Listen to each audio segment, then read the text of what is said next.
Just another fine example, besides cars passing by as soon as you decide to start. Is it random? I don't know. I just find it odd that every time I try to make videos outside because it's too hot to do them in the truck, there's a freaking helicopter flying right over where I'm trying to shoot my video at. God bless. Started my channel because as most of my viewers know, I had experienced a lot of demonic stuff, and I felt that God was placing it on my heart to share some of those things, no matter how embarrassing or discreditable some of them made me sound, because there were drugs involved in some of it.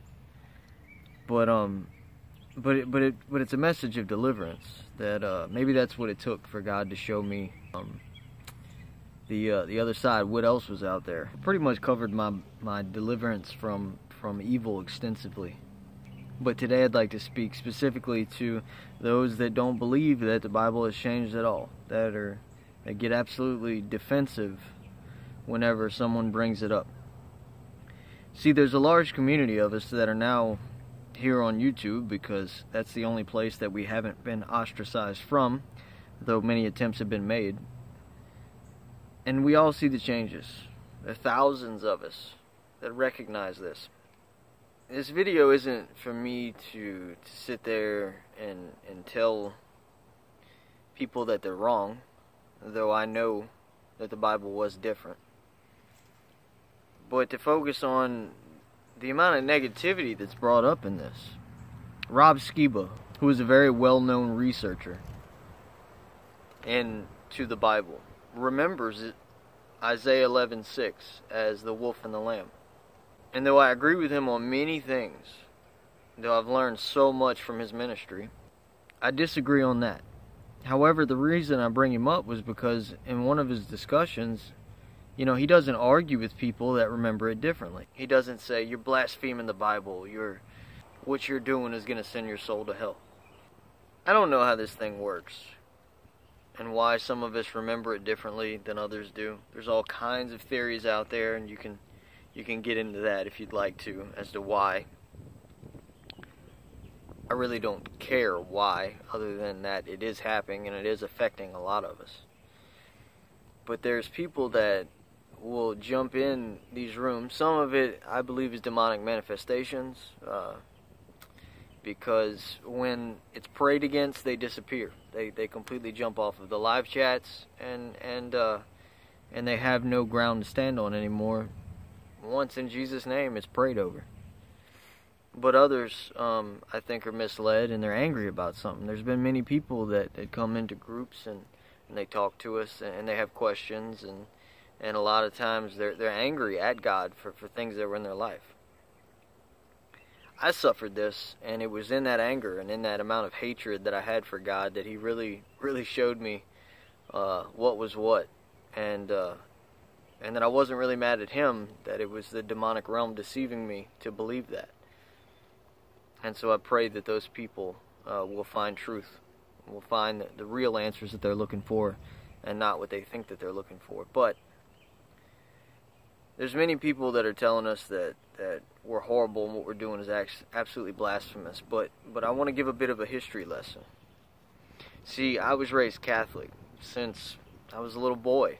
I went to a private school from kindergarten all the way to 7th grade, which means we went to Mass every week in school, and then on the weekend, on Sunday. And there's a portion of the year, for God knows what reason, that you recite the Rosary. It's about 30 or 40 different repeated prayers over and over. The Our Father and the Hail Mary, over and over and over. It's been so while since I've been Catholic. I think it's the Glory Be, I don't remember. There's a few more in there.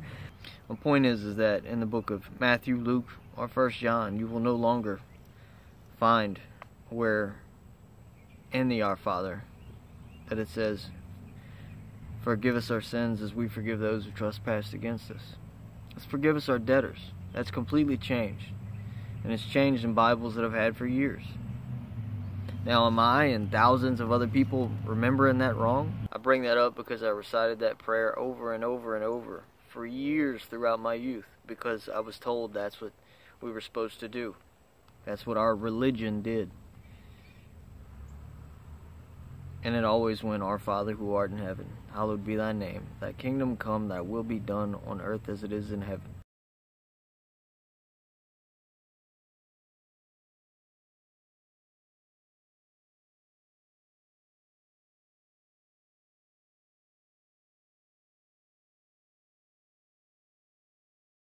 It never said, forgive us our debtors. Now, a few months back, a couple people were talking how in one book it said one thing and in another book it said a different thing. My memory isn't all that great. I can't tell you which one was which, but I remember in my little Mandela affected community, people saying that it was one way in one book still, and yet in the other book it had changed. Well, now you can't find forgive us our trespasses at all. It's not there. Some of us have recently noticed a change in the book of Luke 12, 8 through 9.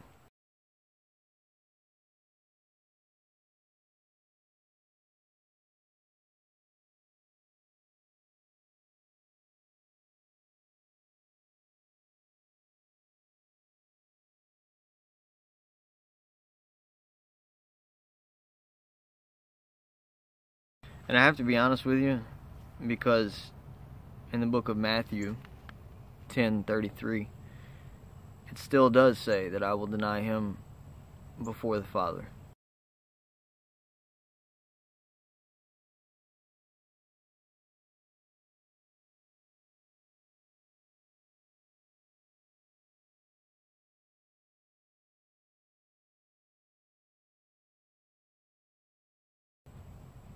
But I'm making this video because I worry that it will soon change as well, and that it will only say angels in heaven. I can't quite remember if it was both ways in both books. I'm uncertain. But I know that these changes aren't happening all at once. It says that there will be a famine for the word. As well in the book of Ezekiel 23:20. My friend Meegs B did a video specifically on that, and how almost pornographic that it is. I advise you to please look it up if you think that I'm being blasphemous, saying that there's now near pornographic material in the Bible that wasn't there before. Maybe those aren't the best examples. There are far better people in our little community that have made videos about this, which I don't want to call them entertaining, but there is an entertainment value at the amount of astonishment and shock these people are under. I'm not one of those people that can quote scripture word for word. I know that it's in there, and I have to look for it whenever I find it. My memory for that isn't the best, but I also know that my memory isn't random, and when something isn't right, my Father brings my attention to it. And just as I felt led to make tons of videos about, the amount of deliverance through from drugs and demonic oppression that I went through, God draws my attention to things. My thoughts aren't random, that's all that I'm saying. My thoughts aren't my own, and neither are yours. They come from one or the other, whether you realize it or not. And this video is for those that don't believe that any of this is possible. That's fine. I'm not here to convince you. But I am saying, please search your heart and at least test where the spirit of those thoughts are coming from. Because people that preach damnation are judging in a sort of self-righteousness way that could be self-righteously damning themselves. And I say that out of love. I used to live in a life of complete sin and utmost blasphemy. Like, in your face, God, I don't care what you say. Whatever you said, I'm going to do the opposite. Decisions I was making were to blatantly defy him. And I used to go to New Orleans a lot, Bourbon Street, Mardi Gras, and I see those people on every corner, in between the intersections of the streets, that are holding up giant crosses and screaming at people, telling them how they're going to hell. Screaming at drunk people, telling them how they're going to hell. That creates animosity. That creates a barrier, a spiritual barrier between themselves and those that probably need the preaching of the gospel the most. But they're preaching it in a sense of damnation, where these people need to be loved and nurtured. You don't know their story. They may be hurting, and they're drunk. So picking a fight with somebody that's drunk is pretty easy. Treating them with love and patience is much, much harder and biblical. And I bring that up only to say, you know, those people are probably pushed further away from God from that one experience because of someone's sense of self-righteousness that they're doing God's work. Many, many bad things have been done in the name of God. Many good things have been done in the name of God. Yet, some of those people still won't make it in the kingdom of heaven. I'm not here to convince anybody. I'm only asking those that say that it's impossible to please search your heart and test the spirit of where those thoughts are coming from. Even if they could, the elect would be deceived. The Bible talks about how there's going to be a famine for the word, and it started. There are hundreds of changes, if only that. And I don't care how crazy it sounds, as most of my viewers know. I talk about things that happen in the spiritual world around me that are absolutely just impossible to believe in the rational, day-to-day life world that we live in. I had a supernatural experience, and that's what it took for God to call me out of evil. And I thank Him for it, and apologize for my actions. But as crazy as this claim sounds, you know, I watched Billy Graham's funeral for the second time today. I didn't watch it twice today. I mean, last November 2017, the day before Thanksgiving, shout out John Boyle for remembering, I didn't see any family. I didn't do anything for Thanksgiving. I was home alone. And I watched his funeral, and I was watching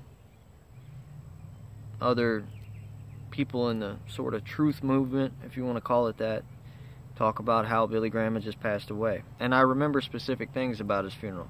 But the key here is that it was not the same funeral. There was a completely different background and setup.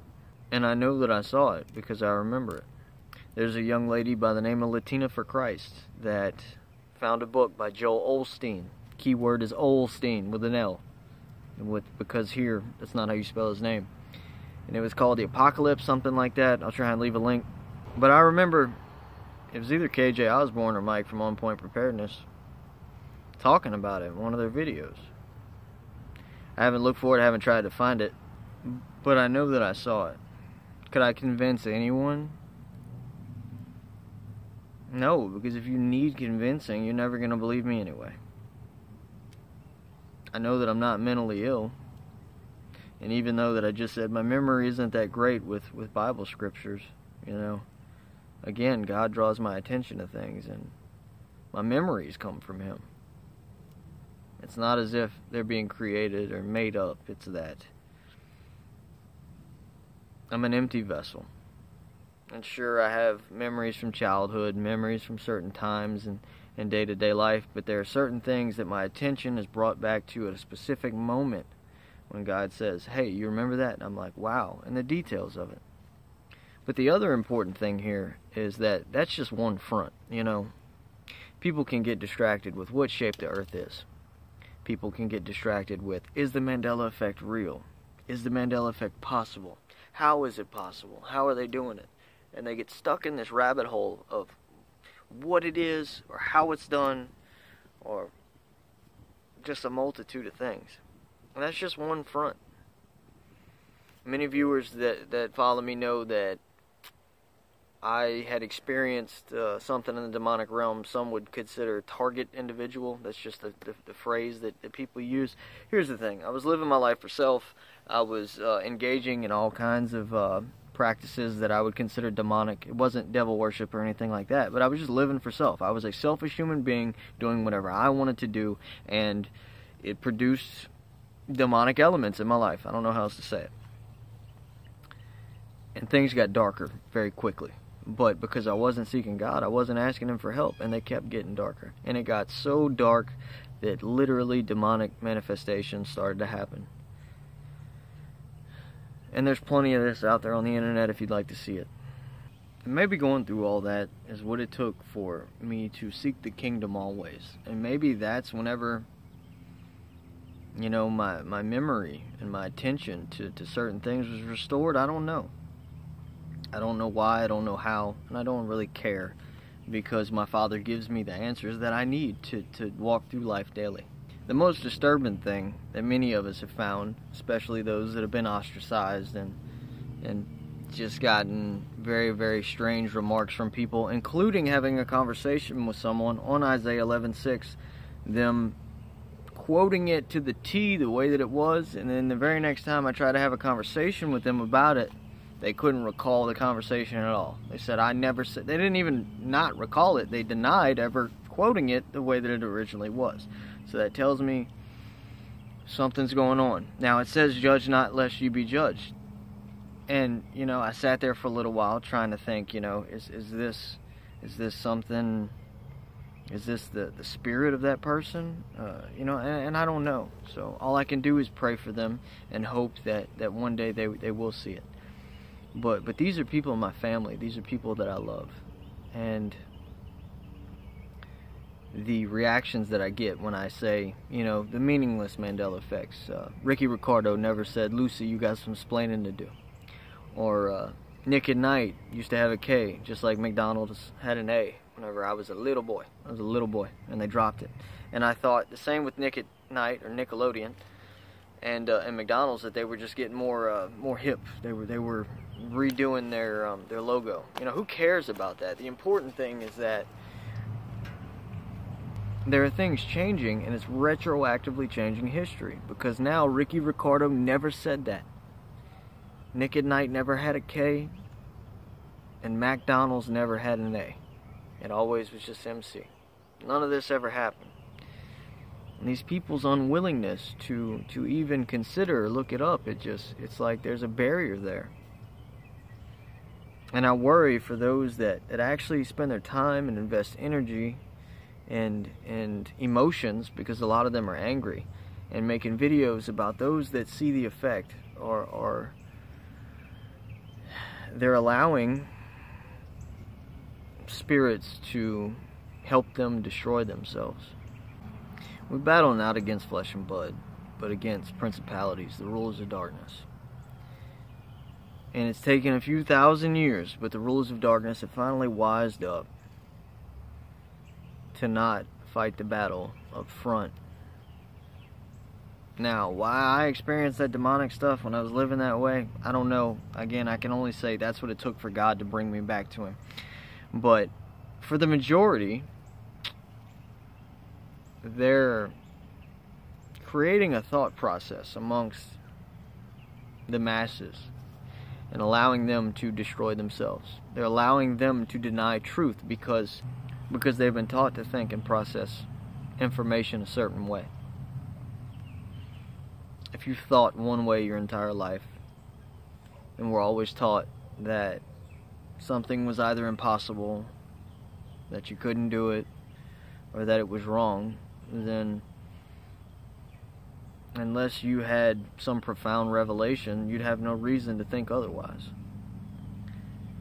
But I'm only saying to those that absolutely deny it, that I think you should take a closer look instead of just saying blasphemy. It's the same way the Pharisees treated Jesus. There was a spirit there. There wasn't just a spirit there, but there was a self-righteous spirit there. And their unwillingness to even take a look at or accept that He could possibly be the Son of God because of a set of rules that they were taught their entire life or lifestyle. allowed them to sit in an ivory tower and mock the Son of God. Fortunately for myself, I have an advantage. When I saw that demonic realm, it shook me to my very soul. I saw how that world is realer than this one. And I got a little bit of insight into how those things work and how they work through people. And how demonic possession isn't always like it is in Hollywood. They're actually much more comfortable with like whispering in the ears of someone and getting them to think that that was their own thought and act it out. And because of that experience, it built my faith tremendously and allowed me to examine things in different ways. And above all else, while I'm examining things, go, Father, what is this? Give me your guidance towards this. I don't understand it. We're dumb. These things have lived for thousands of years. Most of us don't live past 60. And yet we think we know it all. And we act like we'll live forever. So to those that don't believe, if you need convincing, I can't convince you, so I won't waste my time. Seek the Father. Ask Him. And you may not even be looking. But I would warn you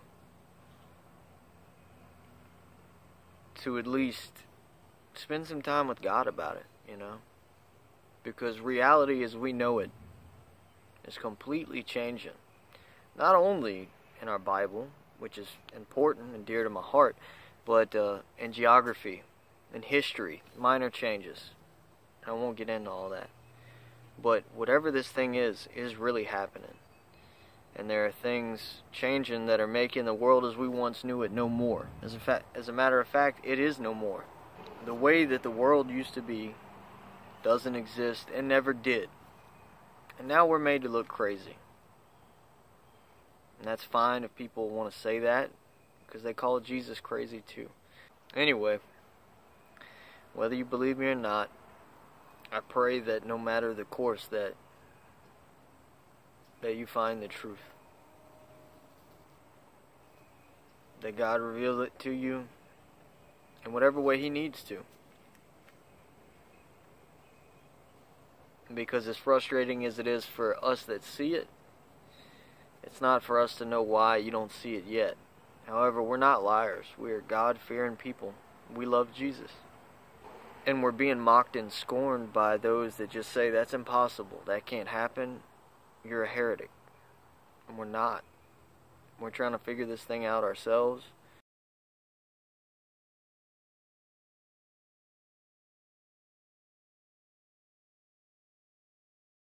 There's one more thing. It says in the Bible, old men will have dreams and young men see visions. And if you look for that on the internet, it's out there. So many people out there having dreams of coming tribulations. And in all of my videos, I try and focus on the spiritual side of things that have happened in my life and why.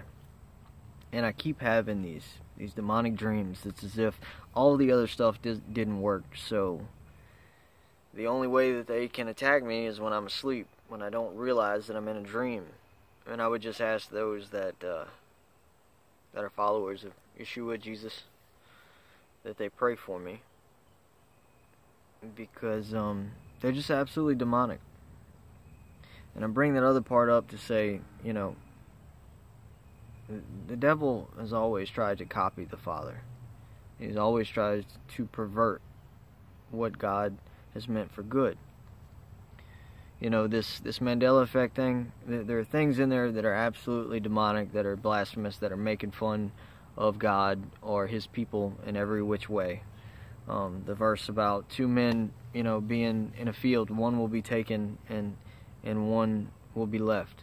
Well, now it says two men will be in a bed and one will be taken and one left. And then after that it says two men in a field. But it never had the bed part. So that's just one example. But my point is that God's using whatever this thing is, however it's being done, to wake certain people up. To see that stuff's changing. That the time is short. And the devil's using it as a mockery. And is deceiving people to call us heretics. And so, if God is allowing people to have dreams and see visions, then the enemy is trying to throw dreams and visions at people as well. Many people have had them. The bad ones, I mean. And hopefully, we have the discernment to know what is from God and what isn't. They're usually so blasphemous. It's not that hard to discern, but it's another attack. My point is that this Mandela effect thing is one small portion of a very large war. It's on many different fronts. And I just hope that if you don't see it, that you'll seek the truth and you'll seek the Father, and that whatever needs to be done for Him to reveal it to you, and that He allow it to happen. But I also pray for wisdom and understanding and discernment, that you be able to see it for what it is. God bless and have a good day. I've got dreams to remember. I've got dreams to remember.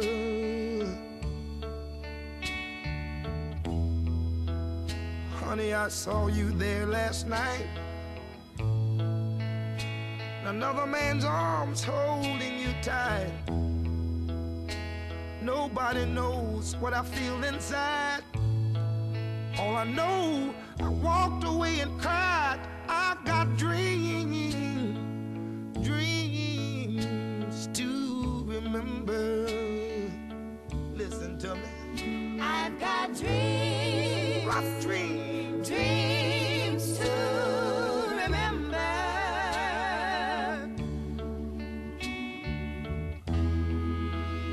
I know you said he was just a friend, but I saw him kiss you again and again. These eyes of mine, they don't fool me. Why did he hold you so tenderly? I've got dreams to remember. Listen, honey. I've got dreams. Rough dreams. Dreams to remember.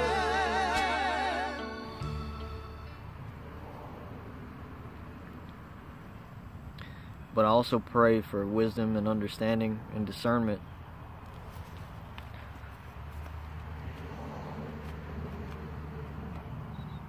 Couldn't tell if that was a cigarette or a middle finger.